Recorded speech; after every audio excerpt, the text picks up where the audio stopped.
Hello，大家好，歡迎你哋嚟到咧 AngelaInsight 嘅平台。咁我咧邀請咗好多唔同嘅舞者啦，每一集都有一啲唔同嘅舞者嘅介紹。咁今日咧呢個舞者就好特別嘅，佢樣咧好細，佢年紀咧都好細，但係咧我居然係認識咗佢幾多年啦？哇，15年嘅時間。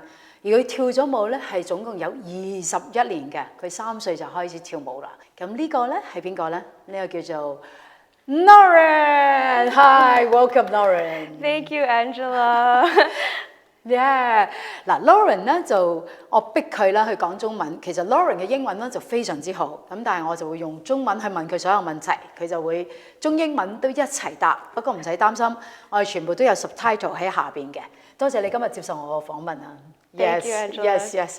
Lauren， 我想問下咧，嗱，我識你嘅時候咧，你係真係小 BB 啊，即係你哋喺我哋嘅 dance studio 嗰度碌下喐下行下玩，咁但係咧你都好認真㗎喎，你點解會中意咗跳舞？好想了解下，因為你而家先好細個啦，咁你嘅經驗咧可以 share 到俾我哋 young generation 香港嘅 young generation， 俾佢哋有個 experience。點解你會繼續再跳舞同埋教跳舞同埋做 performance 啊？我3歲開始跳芭蕾舞， so 我好認真個原因係可能係因為係芭蕾舞開始 ，you need the discipline and the technique and you need to respect the teachers and know and be very specific and serious about the training that you do. But the reason I continue to dance, first of all, because I was naturally good at it. I think everybody likes to do things that they're good at, and so that's one of the reasons why I love to continue. Yeah. But of course, and I think all dancers feel this, is just the feeling of freedom that you feel when you're able to get something correct, but also when you really add the breath into the movement and you really feel unified as a person, mind, body, soul. 因為咧呢個都好啱嘅喎，點解咧？佢點解咁中意跳咧？其實佢細個嗰陣時，我哋好早之前已經 observe 咗佢有咁嘅 talent。咁當然啲老師會鼓勵你繼續去跳，繼續去行呢件事件啦。咁但係我又想問下，你既然咁中意跳舞，喺呢個過程裏邊，其實你已經跳咗去到而家應該差唔多21年啦。但係點解你冇入 academy 繼續去咧？反而調翻轉你讀大學嗰陣時候，你係選擇咗另外一個方向去做咧？ That's a really good question. 我去大學學咗 business， 我學咗4年。I still danced a little bit here and there, but it wasn't very serious. It was very just something I like to do on the side. I think growing up, training every day, 7 days a week, almost like a full-time job on top of full-time school, it's a lot. I loved it. I'm really grateful for where I am today, but I think I needed not a break, but a chance for me to explore 我中意其他啲嘢。我覺得我全部都要，我要個 intellectual excitement, the physical excitement, the mental excitement。所以我覺得咧，如果我係真係咁樣 focus on dance， 我呢啲其他中意啲嘢就冇咁多 chance 去做，冇機會去做。But at the same time, of course, we all know dance is a very physical medium. You only have, people like to say, you only have so long to do it at full capacity. So I'm really grateful that I have the opportunity to come back to explore that side now, on top of everything else. 非常之好喎，因為咧喺香港咧，我哋好多即係唔係好多啦，不過都有一啲小朋友，佢哋細個已經係學芭蕾舞、中國舞、contemporary dance 或者 folk dance 咁樣。咁到第日大個咗之後咧，佢哋未必行翻呢個 pathway 做呢個職業，但係你咧係 in and out 嘅喎，同埋咧見到你喺細個嗰陣時做 training，你都做咗好多嘅 performance 啦，每一次都係非常之認真，同埋你嘅 standard 已經係去到。放我嚟講咧，係一個好 advanced 嘅 standard。咁當然，我係一個老師嘅身份咧，會覺得哇，你咁快就 give up 有啲可惜。咁但係我調翻轉睇咧，可能呢一個都係另外一個 set up for 你嘅 life， 令到你更加去了解你點解中意跳舞，或者甚至乎而家翻到嚟咧，即係唔好睇你年紀細啦，但係你可以去 share 俾一啲 young generation 或者俾其他嘅學生，點解你想翻嚟教跳舞？你覺得？你有啲咩嘢可以 deliver 俾而家？即係譬如你教跳舞啦，你咁細，咁嗱喺呢個年紀裏邊咧，如果喺外國嚟講咧，你唔算細嘅，即係有啲細個你已經可以教跳舞啦。咁你教呢個跳舞有乜嘢你可以即係同你嘅學生去 share 咧？好想知道，好想畫下你啲嘢去了解一下你啊。I think I had a very unique training experience in Hong Kong in that I did everything. I did ballet and I did it very seriously. 我嚟 SD, I did jazz and contemporary, and I also did those things very, very seriously. But I also took other types of classes, and I went to jazz funk, and I went to hip hop, and I went to house classes, and I explored everything, but very, very seriously. And so I think one thing that I see now in youth is that people really follow the trends, right? There's a lot of K-pop, there's a lot of jazz funk, which I love, and the people now are super, super talented. But one of the reasons why I loved my training was because with a really strong foundation of technique, I was able to do everything else at a super high level as well.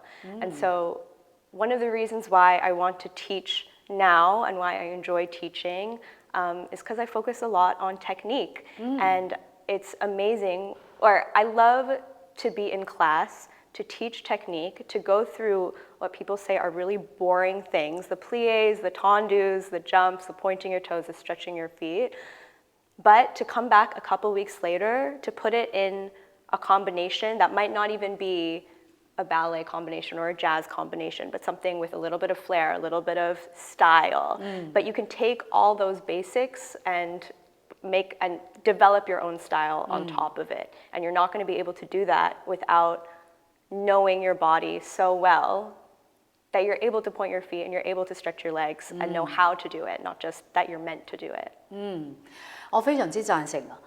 好，你咁細個已經有呢個諗法，因為我一路做咗咁多30幾40年呢個教育啦，我都覺得一啲foundation 係好緊要，即係譬如我哋有嘅芭蕾舞啦，或者甚至乎喺香港我哋有嘅中國舞啦，或者啲 contemporary dance 啦，或者 jazz 啦，其實都需要一個好好嘅身體嘅 training，你先可以做到晒你想做嘅嘢。咁但係可能喺我哋嘅過程裏邊，因為香港係一個都比較快。比較，我唔可以 say commercial， 即係比較，總之所有嘢都要快啦。你叫我學一啲咁悶嘅嘢嘅時候，我可能未必想。又或者而家嘅 trend 係跳緊呢啲，我可唔可以淨係學呢樣嘢，唔去做呢啲 training？咁我喺個教育裏邊咧，成日都會面對到呢啲咁嘅問題。如果我有你一個咁細個嘅人都了解，即係個年紀上咁細咧，都會明白了解嘅話咧，我都希望你可以第日喺你嘅即係教學嘅過程裏邊咧，去多啲分享俾下一個 young generation 聽。咁不如我又問下你啊，既然你知道嗱呢啲嘢先去做到，你點去高呼緊你一個咁沉悶嘅過程咧？因為譬如 everyone 都 say， 唉做 PA 重複又重複，聽嘅音樂都係 classical 嘅音樂 ，tondu 又係咁。每一次我哋做所有嘢都係即係 repeat and repeat and repeat and repeat again。你點去高呼呢個咁沉悶過程？有冇啲秘密係令到你會想打破咗佢？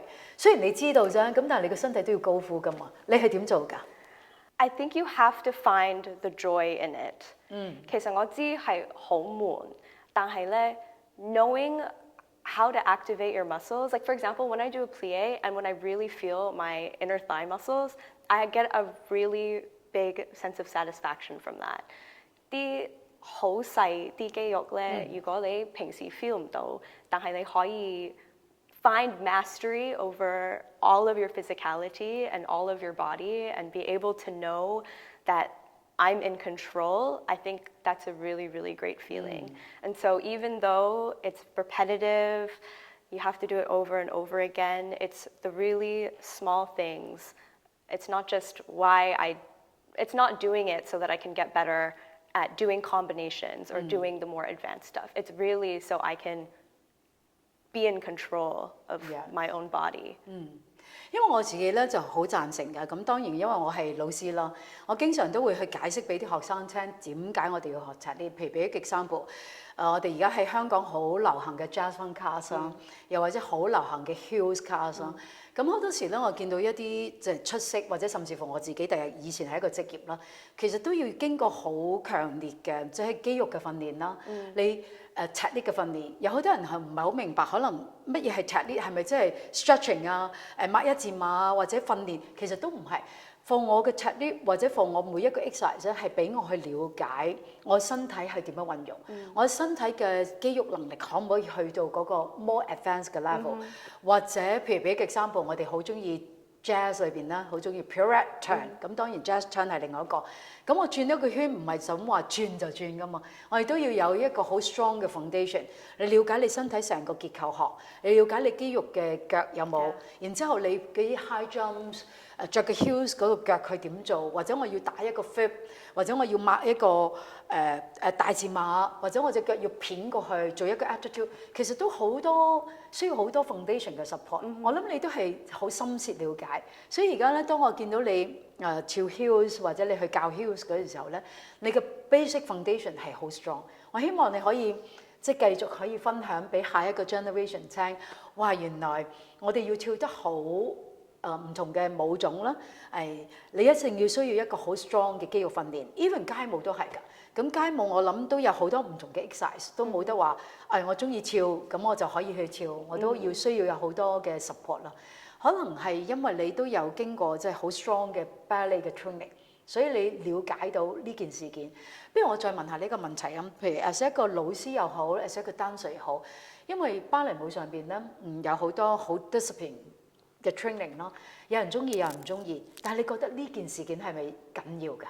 非常之緊要。其實我喺教堂嗰陣時都會講好多，即係 I teach everything right contemporary jazz heels 全部都芭蕾舞都跳都教。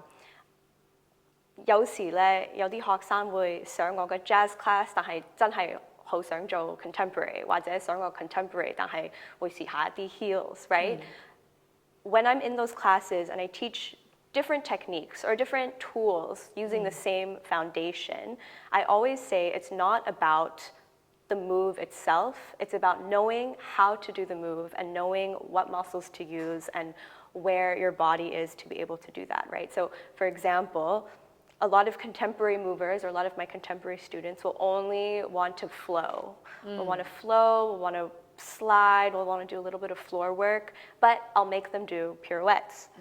It's not about the pirouette itself, it's about knowing where your leg is, how to push it into the floor. If you wanted to point your foot, you could, right? Or if you wanted to flex your foot, you could. You really have to know the rules before you can break them and to have control over your body to be able to do anything you want. Sure. So absolutely agree, and also absolutely agree, ballet is the foundation of everything that I do, of course. Like you said, street dance and hip hop and have a completely different technique that is also really, really important to learn all of that kind of stuff. But it really starts with training. You cannot just go and learn dance. You cannot just learn choreography. You have to have the foundation before you can add any kind of style on top of it. 啱啊，非常之啱啊！因為我覺得咧，好多嘅舞者可能唔係好清楚，即係譬如俾個 example 啦，我有面對咗一啲 parents 啦，尤其是我哋做教育啦，咁佢哋就係我個細路仔咧就好叻嘅，可以嚟一聽完音樂就可以自己喐㗎啦咁樣。咁好多時咧，我哋自己喐呢個只係一個某個程度上嘅音樂感覺。咁但係當我哋去到classroom 即係 studio 裏邊咧，其實我自己都覺得認為，譬如你睇到嗰個老師嘅 move， 但係你可唔可以入到個大腦，再去 execute 翻？其實都係其中一個 technique 嚟。有好多人可能唔係好明白，跳舞嘅 dancers 係咪可以亂咁喐 freestyle 就可以？其實每一樣即係唔好話芭蕾舞啦、街舞，我哋所有嘅即係 contemporary dance，even 中國舞都好啦 ，even 我哋嘅 jazz 都好，其實要有好大嘅 observation， 去好了解、好清晰，同埋某個程度上需要有一個 discipline。因為 discipline for 我就唔係話我 discipline 要 listen to 嗰個老師，其實個 discipline 係反而調翻轉，你點樣去 calm 自己，點樣去做一個 observation，而當你睇完嘅時候，可以用你個大腦啦、個音樂感覺嘅 listening 啦，同埋個肌肉嘅構造去 execute 翻嗰件事件出嚟。同埋點解我要問你個問題？即係好多時我哋落去跳舞啦，咁俾個 example， 如果我哋自己係咁跳，咁但係咁巧咧，跳舞咧就除咗自己之外，其實我哋有好多合作㗎嘛。我哋跳舞可能有10個、20個 Yeah. 咁要點樣去排位，點樣走位？如果你冇咗個 discipline，其實好難嘅喎，對不對？啱唔啱啊？你覺得？Yeah, it's not about physicality over your mastery over your own body, but as I started working this year too, it's also about being a smart dancer. It's not just about how much you can do on your own, but yeah, you need to dance in a chorus, you need to be clean, you need to be able to control your body so much that you have your own style, but you can also blend with other people, right? If you're dancing with an artist, or even if you're dancing in like a music video or a concert or anything where you need to look aligned and clean with others. Yes. Absolutely. And in class too, spatial awareness is a big one about being a smart dancer, right? Not just over your own body, but to be aware of where other people are, to know how much you're traveling, how much space other people have. Yeah. 我好中意咧嗰個 space awareness，因為好多時我譬如去日本上堂、去外國上堂、喺香港上堂、去唔同嘅地方上堂，你有冇覺得一個好奇怪？呢個拎出嚟講下咁啊，純粹我哋傾偈咁傾，即係有好多 dancers 一入到去，boom 就企咗喺個鏡前邊，boom 就霸咗好多位，boom 就去咗嗰度。咁其他人咧，佢好似睇唔到咁樣。我覺得跳舞譬如喺個 classroom 裏邊咧，我哋有陣時 of course 一定要好 aggressive 企前。譬如有陣時我哋都需要企喺後邊，讓下其他人。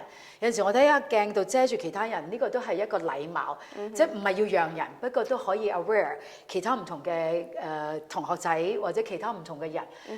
classroom 好似係一個好嘅分享 ，right？你贊唔贊成㗎？即係因為你而家仲上緊堂，仲跳緊舞，仲教緊舞。係咪大家都需要有一個尊重或者 respect 嘅咧？ Yeah, absolutely. And dance is not only about dance, right? It's also about the community, and it's about the people that you're with and how you're able to connect with other people on a different level other than just talking, right? And so another thing I feel is like, okay, a bunch of people are in the front all the time, but a lot of people like to stay in the back also, right? And so when I'm teaching at the front and suddenly a wall, ooh, everybody moves back. So not only, spatial awareness of the other people, but using up the space, feeling the space. I think especially in contemporary where it's also very internal also, right? And there's a lot of exercises. You run around the room, you're feeling the space, you're connecting with your fellow dancers. And so all of that. Yes, very, very important. 啱啊！你頭先提出個 point 啦，除咗企前邊之外，我哋好多時一啲冇咁有信心嘅人或者好驚嘅人咧，其某個程度上你企後邊，試下一次有機會上堂嘅時候，企多啲前邊，因為有陣時企前邊咧，我哋尤其是我喺香港啦，教咗咁多年嘅 class 啦，見到啲人就係，我記唔到個routine 嘅，或者我好驚嘅，我就唔敢匿埋去。基本上我覺得上堂係需要錯嘅，因為你透過個錯誤，透過 make 好多嘅 mistake， 你先可以有一個進步，同埋透過喺前邊對住塊鏡睇到自己，你先可以有一個進步空間。同埋我覺得唔應該有咁多 judgement 啦 ，right？ 係咪？即係因為我係老師，我就即係咁多年啦，我唔係做學生，不過我都嘗試入去做一個學生，我都希望我企下前幾隻後。and 等老師係一個，我諗中意教跳舞嘅老師，佢都係一個分享。佢其實同你講嗰啲嘢唔係好啱，或者個音樂點都係一個分享多過一個 judgement。非常之即係咯，我哋需要一定聆聽。同埋頭先咧，我好中意你頭先講，即係譬如你跳過咁多嘅style 啦，個舞蹈啦，我哋有好多空間㗎。譬如喺芭蕾舞上邊有高中低嘅 level 啦，跟住 contemporary 裏邊有會走嚟走去啦，跟住 jazz 裏邊有啲 across four。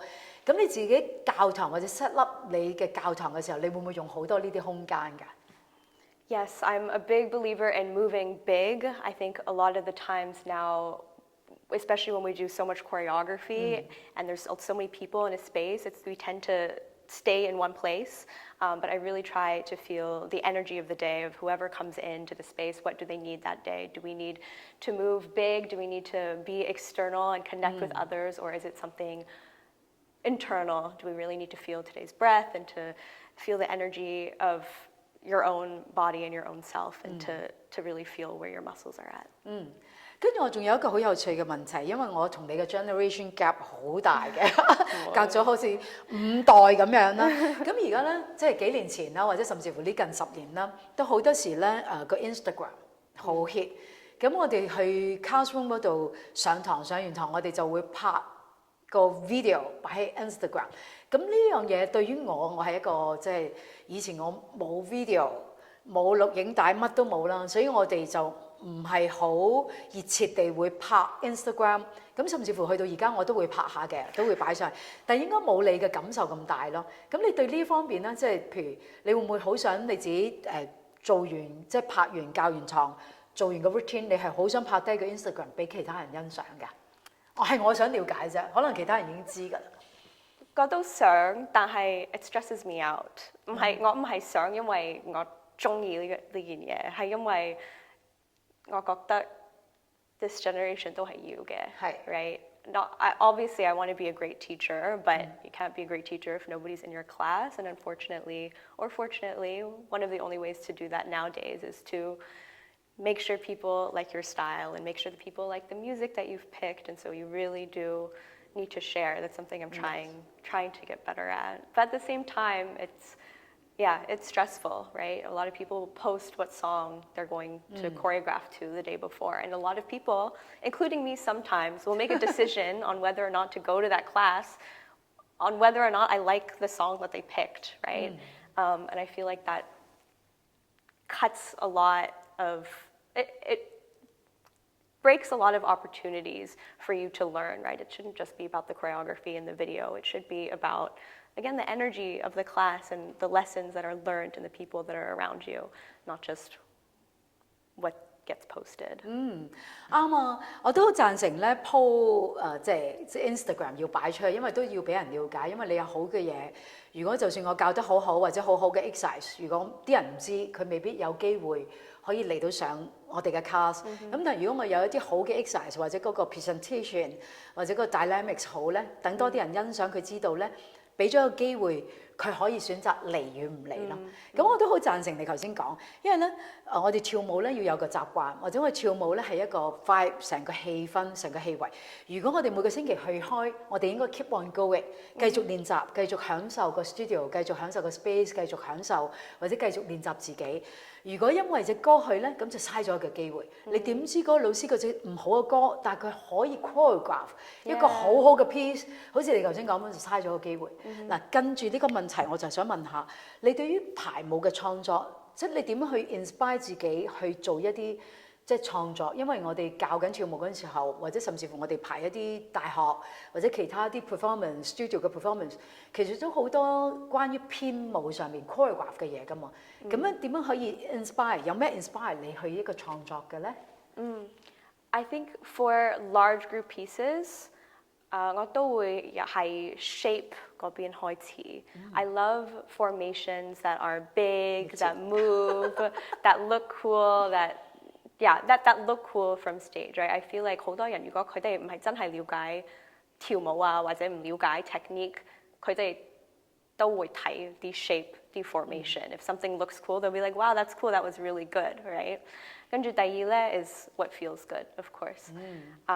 Again， 我已經講咗，但係我中意跳舞嘅一個原因係因為 it feels good, right? Yeah. I'm good at it. It feels good. So it's with the music, I think what feels the best is whenever I do a move that feels like it was meant for that piece of music.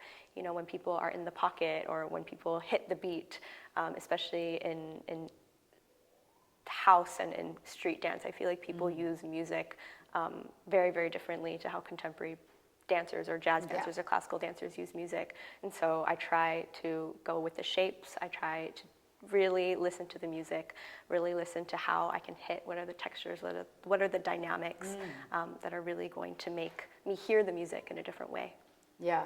我好中意你俾呢啲 element 啊，因為都可以 inspire 我，因為我哋即係我有我自己嘅一套方法去諗嘢噶嘛。咁但係當我同你傾偈嗰陣時候咧，我都即係了解咗原來你係有呢個諗法，因為你嘅諗法都代表咗而家呢一個嘅 generation， 即係某個程度上代表咗而家嘅 generation， 佢係點樣睇、點樣諗或者中意跳啲乜嘢嘢㗎。咁我都想問埋你最後一個問題，就係嗱，你既然係咁 young 啦，你又係一個即係會跳舞 dancer， 你而家又係教緊啦，又會做 choreograph 啦，咁你點去睇個 future？ 關於香港又好，你自己又好，即係好似一個好大嘅 topics， 不過呢一個都幾緊要。你點樣去睇你自己 in the future 嘅一個發展啊覺得自己咧 I'm very not in a bad way, very opportunistic。我有嘢做我就中意做，我就係中意做嘢，right? Sometimes it doesn't matter what it is. I just like to be out there and to try new things and to do different things, right? That's 我自己。But for 香港咧, for the dance community at large, I think a lot of people think that 香港好細。So whatever community is there, and you go, oh, 我唔中意 the style that's in Hong Kong. It's like there's nothing here for me. 但係咧，我覺得香港係細嘅，但係有好多機會做嘢。I think there's a ton of grants. There's a lot of beautiful spaces. There's a lot of very 好似我咁樣好中意做嘢個人，you know. So I think if you wanted to make something happen, or if you had ideas, if you want to dance, if you want to explore a different style that's not here, there are opportunities for you to do that. You just need to look for it and be very, very, very what's the word? To be very, very energetic and very 係因為可能你呢個年紀啦，咁所以仲 look for 好多 opportunity， 而喺香港都有好多嘅機會俾到你可以發生或者發揮咁樣咯。咁我希望你繼續前往你自己中意嘅 pathway， 同埋唔好咁快即係 give up 做 as 一個 dancer 或者 as 一個 teacher， 因為你都好 young。And then 我同你做一個 interview 就係、哇，你係一個咁 talented 有咁好嘅 young dancers。即係好想了解下你嘅內心，你裏邊嘅一個諗法，然之後俾其他嘅即係唔識我哋兩個啦，唔係 not only me 你都好啦，去了解下 Lauren 係點嘅咧？我哋呢一個 generation 係點樣去諗嘅咧？咁今日都係一個好好嘅機會咧，俾我去 interview 到 Lauren。多謝你嚟接受我嘅 interview。呢個係 AngelaInsight， 係啦，我哋乜都未講晒㗎。如果我要再去繼續問 Lauren 咧，基本上係要好耐時間。我希望可能過多1-2年之後，我再 interview 你嘅時候咧，亦都有唔同嘅諗法或者唔同嘅睇法再繼續。Thank you so much. Thank you, Angela. Thank you.